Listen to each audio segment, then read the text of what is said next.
Right now, something is watching you. You can't see it. You can't hear it. But some part of you, a part that runs far deeper than thought, is completely certain it's there. You feel it in the elevator when the doors close too slowly. You feel it on the walk from your car to your front door at night. You feel it when you're alone in a quiet house and a sound comes from somewhere you can't identify. Your chest tightens. Your ears sharpen. Your eyes move faster than you told them to. You call it anxiety. You call it being jumpy. You tell yourself it's nothing. But here's what's actually happening. Your brain is not malfunctioning. Your brain is doing exactly what it was designed to do. It's just that the design is 2 million years old, and the world it was built for no longer exists. You are, at your core, still being hunted. Not by anything real. Not right now, in your kitchen, in your office, on your couch. But your nervous system doesn't know that. It never learned. It was never given the chance. Because the predators that shaped your brain's threat detection system didn't disappear overnight. They disappeared slowly, across thousands of years, long after your brain had already locked in its architecture. And that architecture, every wire, every alarm bell, every hair trigger reflex, it's all still running, constantly, in the background, scanning. Neuroscientist Joseph Ledoux spent decades studying what he called the fear circuit, and what he found is startling. The part of your brain that detects threats, a small almond-shaped structure called the amygdala, doesn't wait for your conscious mind to weigh in.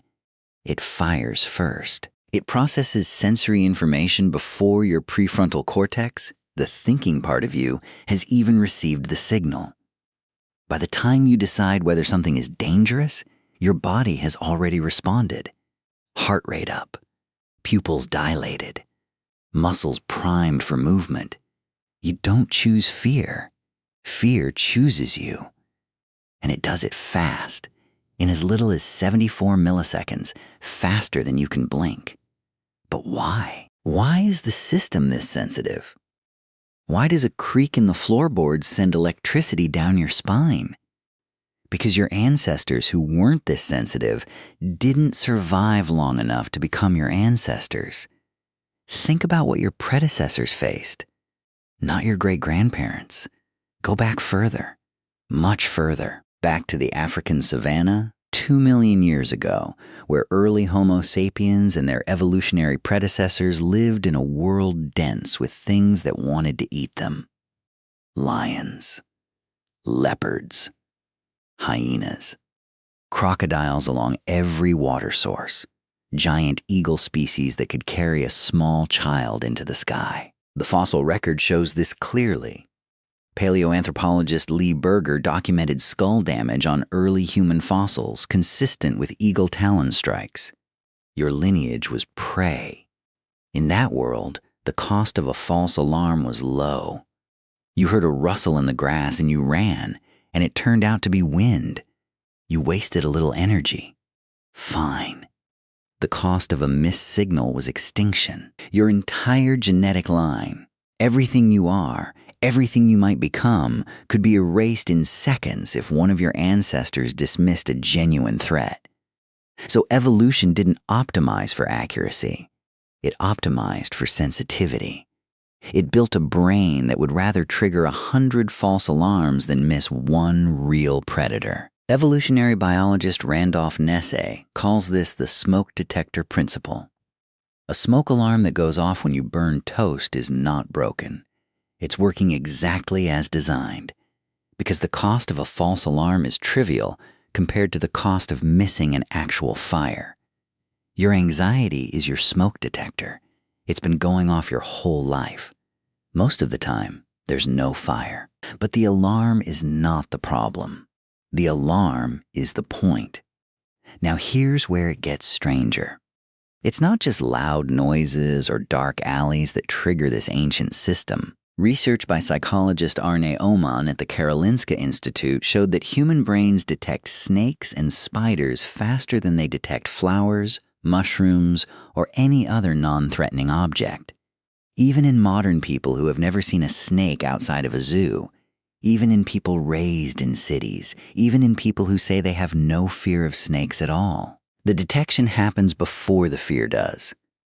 Your visual system is running a filter, right now, specifically tuned to the silhouettes and movement patterns of ancient predators, and it has been since the day you were born. You didn't learn this. You inherited it. And it goes deeper still. You're not only afraid of things outside you, you're wired to be afraid of other people. Social rejection activates the same neural pathways as physical pain. Being excluded from a group, being stared at by strangers, speaking in front of an audience. These experiences don't just feel uncomfortable. They feel like threats. And they do so because, for most of human evolutionary history, they were threats.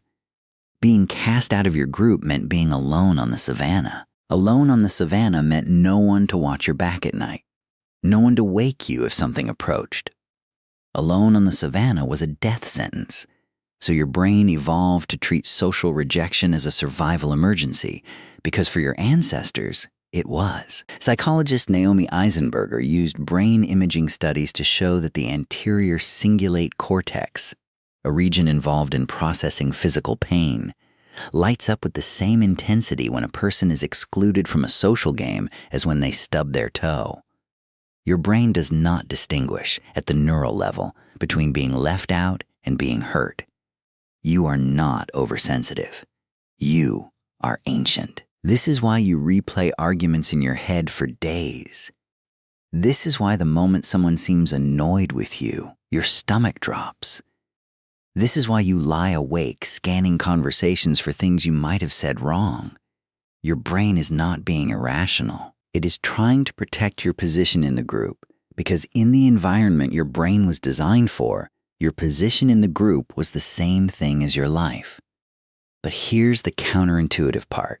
This same system, the one that makes you anxious, hypervigilant, socially terrified, is also what makes you extraordinary at something almost no other animal can do: anticipation. Your brain doesn't just react to threats.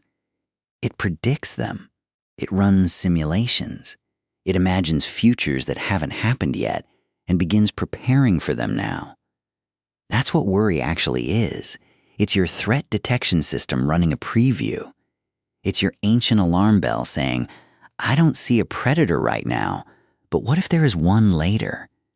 Let me think through every scenario. Let me prepare. Let me plan. No other animal on Earth does this the way you do. A gazelle doesn't lie awake, worrying about whether a lion might show up next Tuesday. You do. And that capacity, that ability to simulate danger before it arrives, is part of what allowed your species to survive long enough to build cities and write books and ask questions about why it can't sleep. The very thing that keeps you up at night kept your ancestors alive in the dark. So what do you do with this? Knowing that your brain is running 2 million-year-old software in a world that no longer requires it? You can't delete the program, but you can learn to read it differently. When your threat system fires without cause, when your heart races on a calm Tuesday morning for no visible reason, that's not a warning about the present. It's a ghost signal from a world that no longer exists. An echo. Your body transmitting on a frequency that was once essential and is now mostly noise.